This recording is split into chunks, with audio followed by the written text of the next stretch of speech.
State जिस राज्य से मैं आती हूँ उस राज्य में ऐसी बहुत सारी जाति है जो आज आरक्षण मांग रही है। मैं संक्षिप्त में बोलूँगी इस बारे में, लेकिन धनगर समाज हो, मराठा समाज हो, लिंगायत समाज हो या मुस्लिम समाज हो, ये सारे समाज आज आरक्षण मांग रहे हैं। लेकिन इसमें का धनगर समाज ऐसा धनगर समाज है जो इस बिल विधेयक में आरक्षण चाहता है, जो इस बिल से ही सीमित है। इसलिए मैं मराठा, मुस्लिम और लिंगायत आरक्षण के बारे में नहीं बोलूंगी, लेकिन इस विषय तक ही सीमित रहूंगी। धनगर समाज का जो आरक्षण है, मैं परसों भी मंत्री साहब के साथ 2 बार मैं इस विषय पे बोल चुकी हूँ, लेकिन आज मेरे लिए बहुत महत्वपूर्ण इसलिए है कि ये कर्नाटक के लिए है। कर्नाटक के माननीय मुख्यमंत्री हमारे खिलाफ कुछ भी बोले, लेकिन हम उनके साथ खड़े रहेंगे, क्योंकि मुझे पता है कि ये बिल बहुत उस जाति के लिए बहुत महत्वपूर्ण है। तो आज भी सुबह कर्नाटका में हमारे कुछ मराठी लोग गए थे, जो भारतीय है, कर्नाटक में रहे या महाराष्ट्र में रहे, लोग साथ ही है, लेकिन फिर भी वो जब गए थे, उनकी असेंबली आज शुरू हो रही थी, तो उनको बहुत कुछ अच्छा बर्ताव नहीं दिया, उनका कुछ पेंडॉल वंडॉल था उसको भी निकाल दिया। लेकिन इस विषय को मैं राजनीति नहीं लाना चाहती, लेकिन कर्नाटका का भी हो तो भी हम महाराष्ट्र की तरफ से पूरा सपोर्ट करेंगे इस बिल को, और इस विधेयक पास हो इसकी कोशिश करेंगे। महाराष्ट्र में ये जो बिल है उसके लिए आज की जो ईडी सरकार है, वो सर खुद ईडी करते हैं, एकनाथ और देवेंद्र, ये देवेंद्र जी का ही स्टेटमेंट है, मैं मेरा खुद का नहीं, एनफोर्समेंट डायरेक्टली खुद को ईडी बोलते हैं। अच्छा।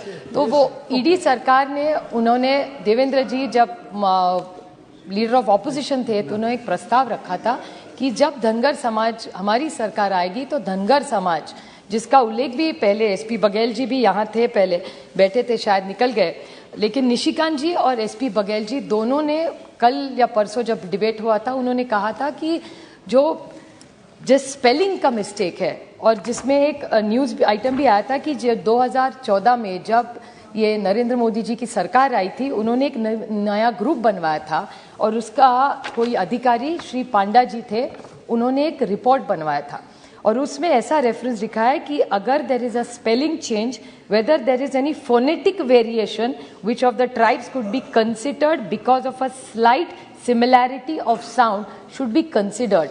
तो ये प्रस्ताव जब इनकी सरकार आई थी, उन्होंने सुझाव दिया था।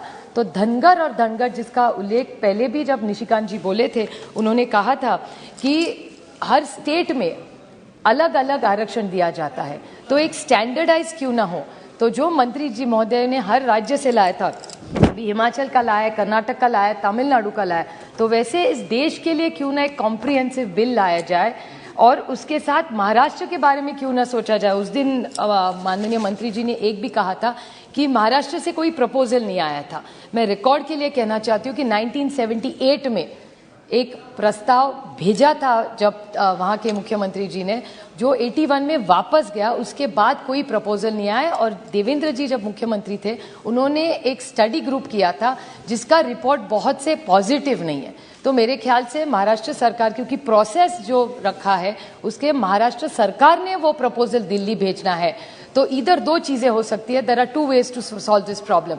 Either the Modi government goes by this new Panda report and then you can directly do it, and government of India with their 303 majority can go ahead and give Dhangars their demand, or the other way is that the present government in Maharashtra re-looks at the study, make sure we have another survey freshly done for the Dhangar Samaj which is asking for this reservation, and send it to government of India and get it done. So if these are 2 options which the government has, so I request the honorable minister to kindly consider it. बहुत सालों से मांग हो रही है, तो इन धनगर समाजों को न्याय ये सरकार देगी, इतनी हमें अपेक्षा करते हैं sir. Thank you very much.